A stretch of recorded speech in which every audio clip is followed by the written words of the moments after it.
Hello दोस्तों, स्वागत है आप सभी का स्टडी विद तेजस में। तो आज हम लोग देखने वाले हैं धातु एवं अधातु, मेटल एंड नॉन मेटल के बारे में।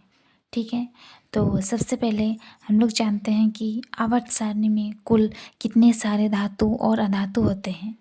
ठीक है, तो सबसे पहले हम लोग लिखेंगे आवर्त सारणी में कुल तत्वों की संख्या। ठीक है, आवर्त सारणी में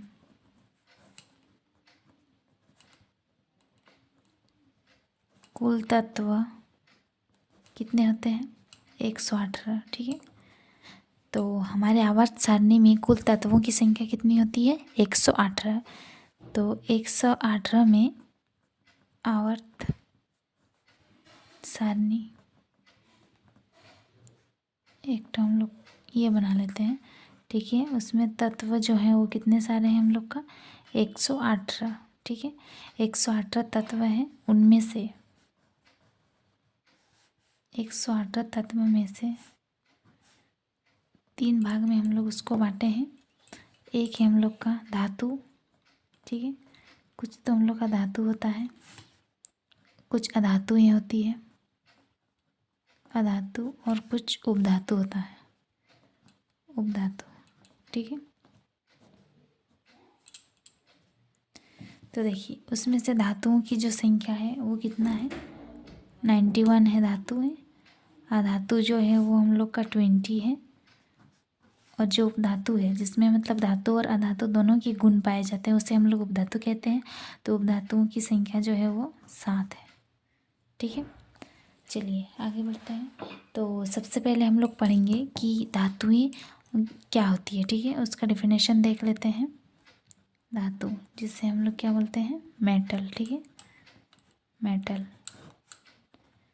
जो धातुएं किसे कहते हैं। ठीक है, देखिए धातुएं जो है सामान्य ताप पर, लिख लेते पहले डिफिनेशन।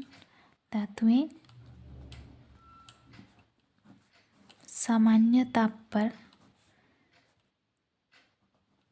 पर ठोस।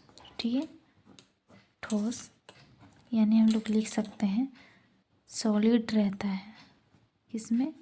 At room temperature, at room temperature.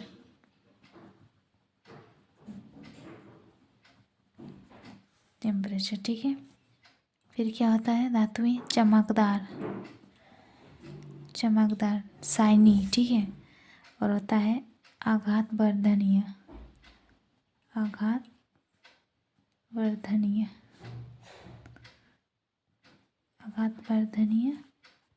लोचशील,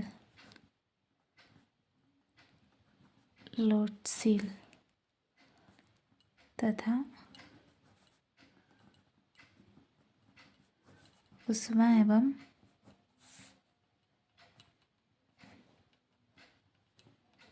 विद्युत की सुचालक। ठीक है, सुचालक होती है।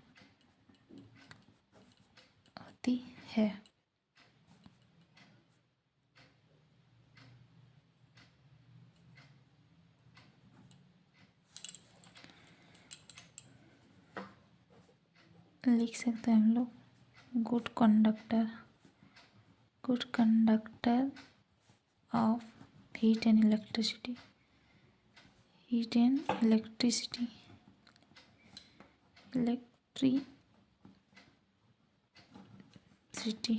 ठीक है, एक एग्जाम्पल भी लिख लेते हैं साथ में। एग्जाम्पल देखिए, lithium, beryllium, sodium, magnesium, aluminium, etcetera, और भी होगा। ठीक है, तो चलिए पहले इसको समझते हैं। धातुएं, मेटल। ठीक है, धातुएं सामान्य ताप पर ठोस यानी कि सॉलिड एट रूम टेम्परेचर, चमकदार होता है, आघात वर्धनीय, लोचशील तथा ऊष्मा एवं विद्युत की सुचालक होती है। ठीक है, जो धातुएं होती है वो जो है सामान्य ताप यानी कि रूम टेम्परेचर पर होती है, ठोस अवस्था में पाया जाता है, चमकदार होता है, आघात वर्धनीयता होता है, लोचशील होता है तथा एवं ऊष्मा एवं विद्युत का सुचालक होता है। ठीक है, सुचालक मतलब उसमें से होकर जो ऊष्मा और विद्युत पार हो सकता है। ठीक है, तो ऐसे कौन से धातु है? लिथियम है, बेरिलियम है, सोडियम है, मैग्नीशियम है, एल्यूमिनियम है, एटसेट्रा, और भी बहुत सारे धातुएं हैं। ठीक है, ये सभी धातुएं हैं। ठीक है, और एक चीज़, धातुओं में जो है, धातुओं में जो आयन होता है वो पॉजिटिव होता है। जैसे कि Na, एक तो उदाहरण लेते हैं Na, इसका कितना होता है? परमाणु संख्या 11 होता है। ठीक है, अब इसका हम लोग यदि विस्तार से हम लोग इसको लिखेंगे तो क्या होगा? 2, 8, 10 हो गया और 1, 11। ठीक है, 11 हो गया। मतलब जो सोडियम है किसी और को एक जो है वो दान दे सकता है, वो दे देगा, तो फिर ये कंप्लीट ये में आ जाएगा, एक तो से ये शेप में आ जाएगा। ठीक है, तो ये एक जो है वो प्लस में आ जाता है। ठीक है, धनायन हो जाता है, इसलिए हम लोग जो है इसको सोडियम को Na+1 भी लिख सकते हैं। इसका जो आयन लिखते हैं +1 में लिखेंगे। तो याद रखिएगा, जितने सारे भी धातुएं होती है उनका जो आयन होता है वो पॉजिटिव होता है। ठीक है, और जो अधातु होगा उसका क्या होगा? वो नेगेटिव होगा। और इस तरह से भी हम लोग समझ सकते हैं कि जिसका इलेक्ट्रॉनिक विन्यास करने के बाद, ठीक है, किसी भी तत्व का इलेक्ट्रॉनिक विन्यास करने के बाद यदि लास्ट में यदि हम लोग का कोर इलेक्ट्रॉन, जो लास्ट का इलेक्ट्रॉन होगा उसमें यदि 1 इलेक्ट्रॉन, 2 इलेक्ट्रॉन या फिर 3 इलेक्ट्रॉन है तो वो हम लोग का धातु यानी कि मेटल होता है। और यदि वह 4, 5 या 6, 7 इलेक्ट्रॉन है तो वो क्या होगा? वो अधातु में आएगा। ठीक है, तो चलिए और हम लोग आगे जानते हैं। धातु हो गया, फिर अधातु का डेफिनेशन लिख लेते हैं। अधातु नॉन मेटल। ठीक है, नॉन मेटल।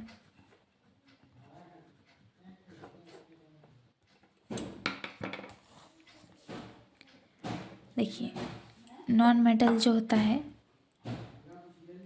पदार्थ, वैसे पदार्थ होते हैं, वैसे पदार्थ, ये पदार्थ जिनमें धात्विक गुणों का अभाव होता है। धात्विक गुणों का अभाव होता है, यानी कि उसमें धातुओं का गुण नहीं पाया जाता है। ठीक है, वे अधातु कहलाते हैं, अभाव होता है। या फिर हम लोग बोल सकते हैं, इसे हम लोग सरलता से मोड़ सकते हैं, इसे सरलता से तोड़ सकते हैं, तोड़ा या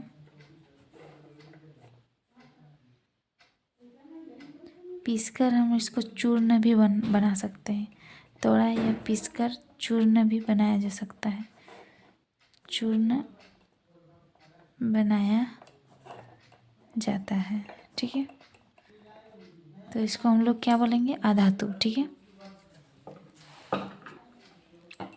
अब देखिए, जैसे हम लोग उदाहरण लिखेंगे, जैसे अधातु में हम लोग का क्या आएगा? हाइड्रोजन आएगा, कार्बन आएगा, नाइट्रोजन आएगा, ऑक्सीजन आएगा, फ्लोरीन आएगा, इस तरह से आते रहेगा। ठीक है, एटसेट्रा। ठीक है, अधातु में देखिए एक देख लेते हैं, जैसे कि हम लोग का है कार्बन। ठीक है, कार्बन का कितना होता है? 6। ठीक है, इसका परमाणु संख्या 6 होता है, तो 6 का इलेक्ट्रॉनिक विन्यास कैसे होता है? 2 और 4। ठीक है, ये 6 हो गया, 4 इलेक्ट्रॉन हो गया। तो क्या बोले थे, यदि लास्ट कोर का इलेक्ट्रॉन यदि 4, 5, 6, 7 होगा तो वो क्या होगा? हम लोग का अधातु होगा। तो देखिए कार्बन का कितना हुआ? लास्ट में कितना इलेक्ट्रॉन है? 4 है, तो ये अधातु है। ठीक है, और एक देख लेते हैं, जैसे नाइट्रोजन का हम लोग का कितना होता है? 7। तो इसका इलेक्ट्रॉनिक विन्यास करेंगे तो 2 और 5 होगा ना, 7 हुआ। 7 हो रहा है, मतलब 5 इसको अपना कोर को पूरा करने के लिए कितने इलेक्ट्रॉन की आवश्यकता है? 3 इलेक्ट्रॉन की आवश्यकता होता है। ठीक है, ये हम लोग का कैसे जाता है? 2, 8, 18, 32 ऐसे होता है ना।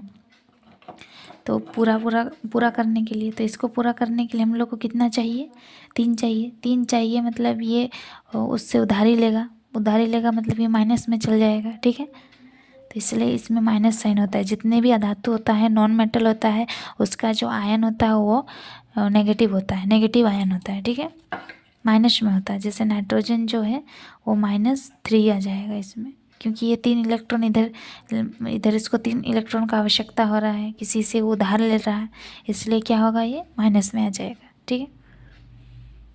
तो ये हम लोग का धातु का उदाहरण है। धातु और अधातु को कैसे पहचानेंगे वो जानेंगे, ठीक है। और आगे हम लोग बढ़ते हैं, उपधातु के बारे में जान लेते हैं। उपधातु क्या होते हैं।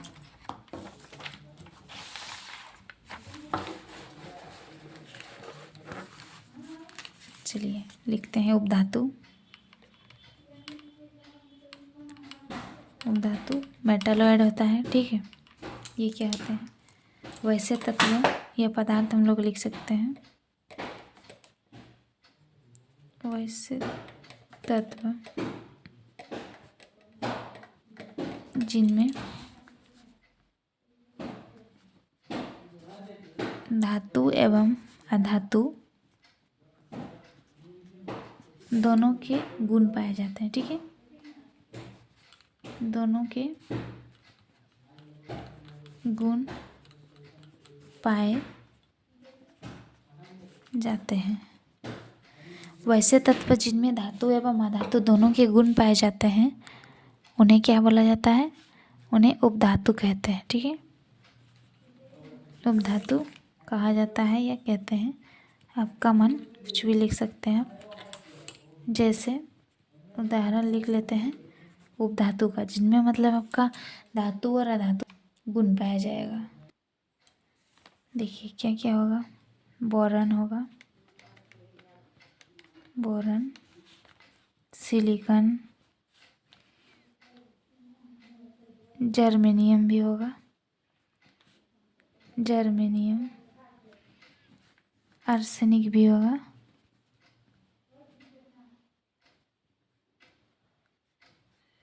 आर्सेनिक आदि कर देते हैं, और भी है, ठीक है।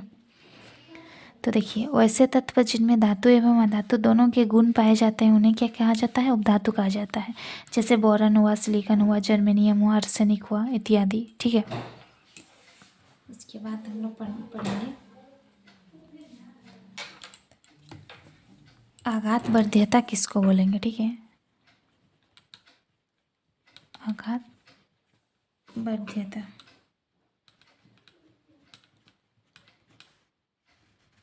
आघात वर्ध्यता, ठीक है। डिफिनेशन लिख लेते हैं। देखिए धातुओं को, देखिए धातुएं ना आघात वर्ध्यता होती है, जितने भी धातुएं होती है वो आघात वर्ध्यता होती है, ठीक है। तो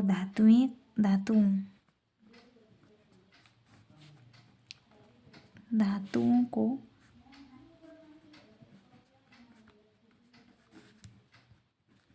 थोड़े से पीटकर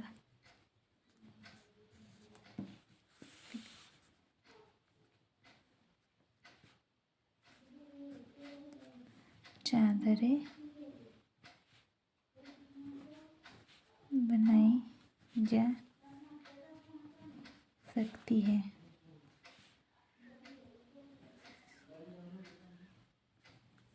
धातुओं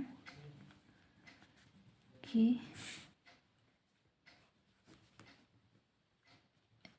इस गुण को आघात वर्ध्यता कहते हैं।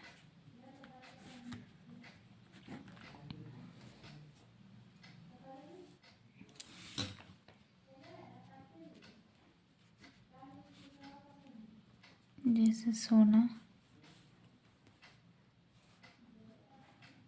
एयू और चांदी,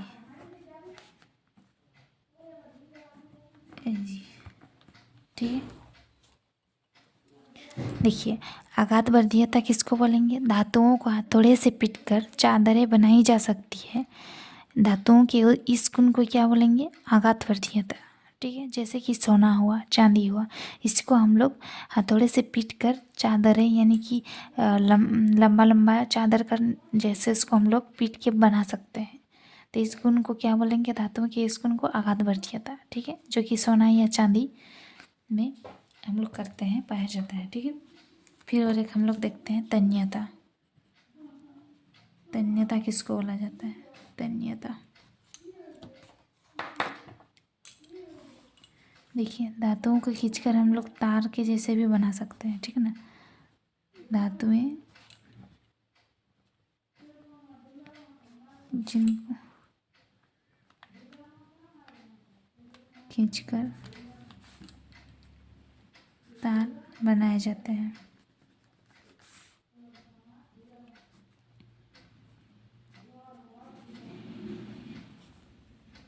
इस गुण को क्या बोलेंगे?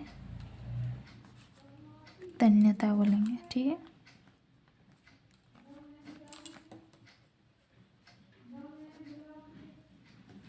ठीक है, इसमें भी हम लोग लिख सकते हैं। देखिए, वैसे धातुओं का वैसा गुण जिसको हम लोग खींचकर तार बना सकते हैं, ठीक है। धातुओं को खींचकर तार बनाए जा सकते हैं और धातुओं के इसी गुण को हम लोग क्या बोलेंगे? तन्यता। जैसे कि ये भी वही चला चीज उदाहरण दे देते हैं, सोना में और चांदी दोनों को ही हम लोग खींच के तार का रूप दे सकते हैं, ठीक है। तो ये इसको हम लोग क्या बोलेंगे? तन्यता। फिर आगे बढ़ते हैं। देखिए, जितने भी धातुएं हैं उनके बहुत सारे गुण होते हैं, भौतिक गुण होते हैं। जैसे कि हम लोग धातुओं का एक विशेष चमक होता है, ये आघातवर्धीय और तन्य होते हैं, तन्यता, ठीक है। सोडियम और पोटेशियम को छोड़कर अन्य जितने सारे भी धातुएं होती हैं वो सामान्य तौर पर कठोर होते हैं। देखिए, धातुएं तो कठोर होते हैं, लेकिन सोडियम और पोटेशियम को छोड़ के बाकी जितने धातुएं हैं वो कठोर होते हैं। धातुओं के द्रवणांक और क्वाथनांक जो है वो उच्च होते हैं, ठीक है। मतलब गलनांक और जो गलनांक भी उच्च होता है और उसको उबालने का जो क्षमता होता है यानी कि क्वाथनांक भी उसका उच्च होता है धातुओं का, क्योंकि वो कठोर होते हैं ना, तो उनको गलने में समय लगता है, ठीक है। फिर हम लोग देखेंगे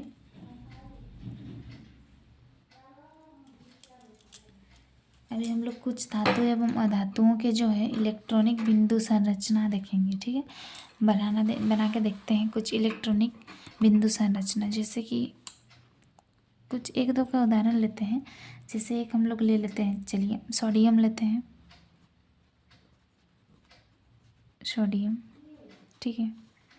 एक लेते हैं, चलिए ऑक्सीजन लेते हैं,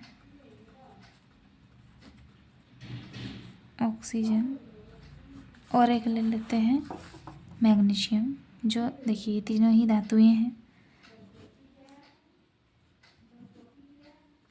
मैग्नीशियम, ठीक है। तो 3 धातुएं लिख लिए। इन धातुओं का हम लोग इलेक्ट्रॉनिक बिंदु संरचना बनाएंगे, ठीक है। तो सबसे पहले हम लोग इलेक्ट्रॉनिक बिंदु संरचना बनाने के लिए इसका परमाणु संख्या हम लोग को पता होना चाहिए। तो सोडियम का कितना होता है?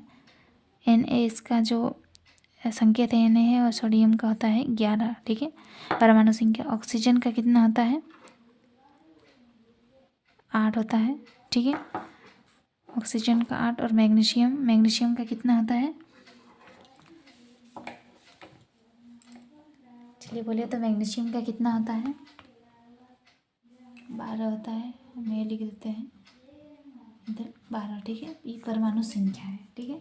परमाणु संख्या सोडियम का 11, ऑक्सीजन का 8 और मैग्नीशियम का 12। तो इन तीनों का भी हम लोग इलेक्ट्रॉनिक बिंदु संरचना बनाएंगे, ठीक है। तो सबसे पहले हम सोडियम का बनाते हैं।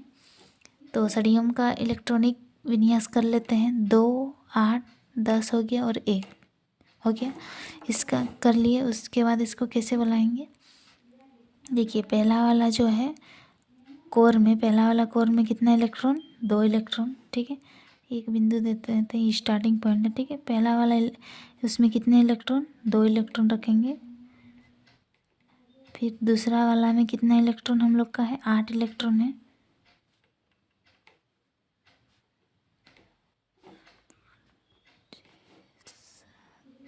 आठ इलेक्ट्रॉन है। और तीसरा वाला जो लाइन है उसमें कितना इलेक्ट्रॉन है? 1 इलेक्ट्रॉन है, ठीक है। इसका ये जो होगा, ये जो स्ट्रक्चर बनाए हम लोग, संरचना बनाए, इसको क्या बोला जाता है? इलेक्ट्रॉनिक बिंदु संरचना। ठीक है, अभी ऑक्सीजन का बना लेते हैं। ऑक्सीजन का जो इलेक्ट्रॉनिक विन्यास करते हैं तो कैसे होगा? 2 8, दो ऑक्सीजन का तो 8 है ना, तो 2 और 6 होगा, 6 8 हो गया। तो पहला वाला में कितना जन है? 2 जन है, 2 इलेक्ट्रॉन। दूसरा में कितना है? 6 है, 1 2 3 4 5 6 हो गया। मैग्नीशियम का भी बना लेते हैं। मैग्नीशियम का कितना होता है? 12। 2 8 में 10 और 2 में 12 हुआ। तो पहला वाला में कितना है? 2, दूसरा वाला में कितना है? 8,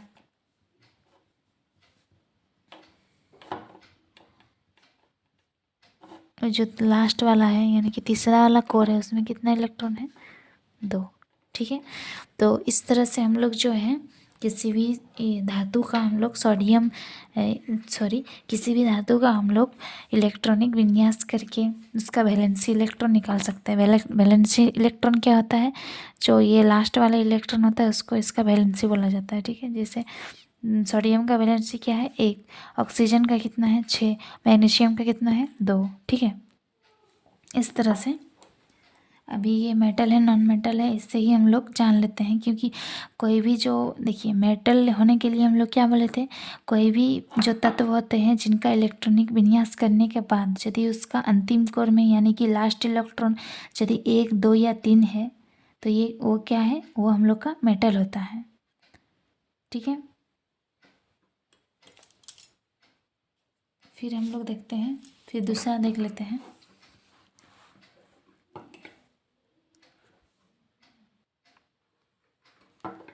ठीक है, तो और नॉन मेटल के लिए क्या बोले थे? यदि हम लोग का लास्ट का कोर में इलेक्ट्रॉन जो है, इलेक्ट्रॉन की संख्या 4 5 6 या 7 है तो उसको हम लोग क्या बोलेंगे? Non metal. तो इसमें से देखिए जो सोडियम है उसका लास्ट इलेक्ट्रॉन 1 है यानी कि ये एक मेटल है। देखिए ऑक्सीजन का लास्ट इलेक्ट्रॉन कितना है? 6 है यानी कि ये एक नॉन मेटल है। और मैग्नीशियम का लास्ट में इलेक्ट्रॉन कितना है? 2 है, मतलब ये एक मेटल है। ठीक है, तो इस तरह से हम लोग मेटल या नॉन मेटल को पहचान सकते हैं इलेक्ट्रॉनिक विन्यास करके उसके लास्ट में इलेक्ट्रॉनों की संख्या को देख के। ठीक है, तो इस तरह से जब हम लोग उसको स्ट्रक्चर के द्वारा यानी कि संरचना के द्वारा दर्शाते हैं तो हम लोग इसको क्या बोला जाता है? इलेक्ट्रॉनिक बिंदु संरचना। ठीक है, फिर आगे बढ़ते हैं।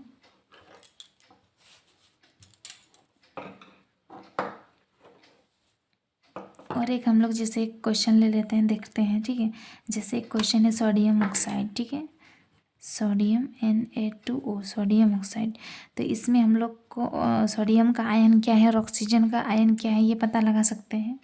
ठीक है, और फिर और एक देख लेते हैं मैग्नीशियम ऑक्साइड। मैग्नीशियम का आयन और जो ये ऑक्सीजन का आयन है उसमें हम लोग देख सकते हैं। तो देखिए इसमें सोडियम में हम लोग का कौन सा आयन है? देखिए सोडियम में जो है वो Na+ आयन है कि नहीं? एवं हम लोग लिख सकते हैं एवं ऑक्सीजन में हम लोग का कौन सा आयन है? 2 या -2 या 2- लिख सकते हैं। ठीक है, कैसे?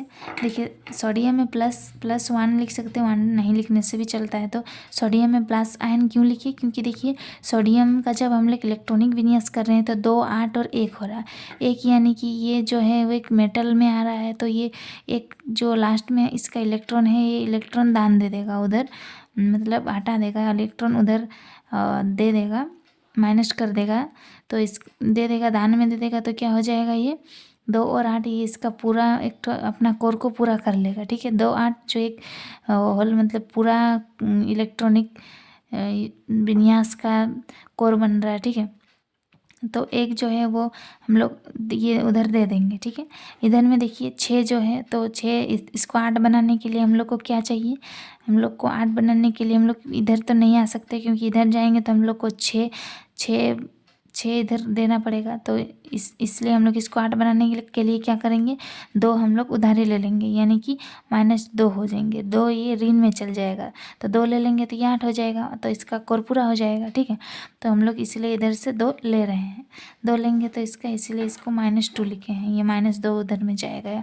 इधर 2 ले लेंगे तो ये 8 हो जाएगा ना, तो इसका कोर पूरा हो जाएगा। ठीक है, मतलब देखिए 1 2 या 3 रहेगा, किसी भी तो सीधा सीधा मतलब जितने सारे भी धातु होते हैं उसमें पॉजिटिव आयन होता है और धातु जो है उसमें नेगेटिव आयन होते हैं, ठीक ना। फिर देखिए इधर जैसे मैग्नीशियम में भी ये एक क्या होगा, 2 जो है उधर दे देगा, यानी कि ये +2 हो जाएगा, +2, ठीक है। और ऑक्सीजन में तो हम लोग अभी ये देखें, ऑक्सीजन में क्या होगा, -2 या 2- जैसे लिखेंगे, हो गया। तो इस तरह हम लोग का कोई भी यदि हम लोग का कंपाउंड देगा तो हम लोग उससे पता लगा सकते हैं कि कौन सा धातु है, कौन सा धातु है, और यदि धातु है तो उसमें कौन से आयन है। आयन को हम लोग पहचान सकते हैं कि पॉजिटिव आयन है कि नेगेटिव आयन है, ठीक है।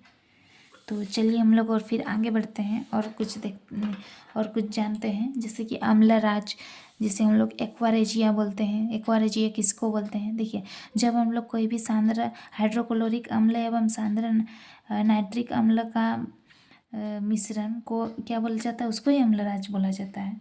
यह सोना को भी गला देता है। सोना को कौन गला देता है, सोना को कौन गला दे सकता है, अम्लराज, ठीक हो। सोना को कौन गलाता है, अम्लराज। इधर डिफिनेशन है, लिख लेते हैं हम लोग, चलिए ना, अम्लराज, ठीक है। जिसे एक्वारेजिया भी बोलते हैं, ज़्यादा एक्वारेजिया ही हम लोग उसके नाम से ही ज़्यादा जानते हैं। सोना को गलाने का काम करता है एक्वारेजिया, ठीक है, एक्वारेजिया।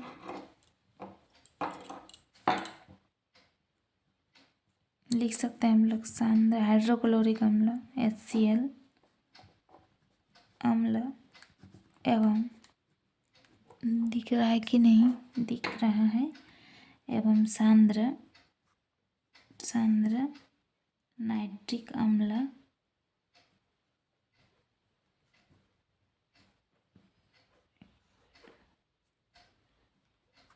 नाइट्रिक अम्ल का उसका जो अनुपात होता है वो 3 अनुपातिक होता है ना, उसके मिश्रण को ही हम लोग बोलते हैं। मतलब नाइट्रिक अम्ल और हाइड्रोक्लोरिक अम्ल के मिश्रण को अम्लराज बोलते हैं, अम्लराज, जिसे हम लोग एक्वारेजिया भी बोलते हैं, ठीक है ना, अम्लराज कहते हैं। तो ये भी हम लोग का देखना है कि जो HCl और नाइट्रिक अम्ल का जो अनुपात है वो 3:1 ही होना चाहिए, ठीक है। 3:1 में यदि दोनों का मिश्रण करेंगे तो ही इसे हम लोग एक्वारेजिया बोलेंगे। और एक्वारेजिया का क्या काम है कि ये जो एक्वारेजिया है वो सोना को गलाने का काम करता है। हम लोग लिख सकते हैं, लिखे देते हैं, यह सोना को भी गला देता है, यह सोना को गलाता है, सोना को गला देता है, ठीक है, गला देता है। जैसे हम लोग जाते हैं ना कुछ दुकान में, जो सोना का दुकान में जाते हैं कुछ अपना सामान लेके, ठीक है, जैसे सोना का चूड़ी लेके गए हैं, सोना का कान का लेके गए हैं, फिर हम लोग बोलते हैं कि हम लोग के इसको गला के हम लोग को दूसरा कुछ बना के दे दीजिए। तो वो लोग जब गलाने के लिए जो लिक्विड जैसा एक फॉर्म में लाता है ना और सोना को उसमें डाल देता है तो वो गल जाता है। और सोना का गला हुआ रूप को लेके वो लोग फिर, क्योंकि सोना जो है वो एक धातु है ना, तो उसको हम लोग कैसे भी तोड़ मरोड़ सकते हैं।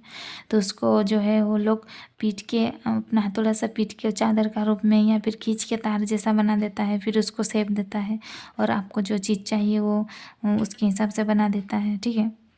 तो वही वो जो गलाने का जो काम करता है वो लिक्विड, तो उसको ही एक्वारेजिया बोलते हैं। वो जो एक्वारेजिया होता है वो क्या चीज़ का बना होता है, हाइड्रोक्लोरिक अम्ल का 3 भाग और नाइट्रिक अम्ल का 1 भाग, उस दोनों के अनुपात का ही मिश्रण होता है अम्लराज, ठीक है।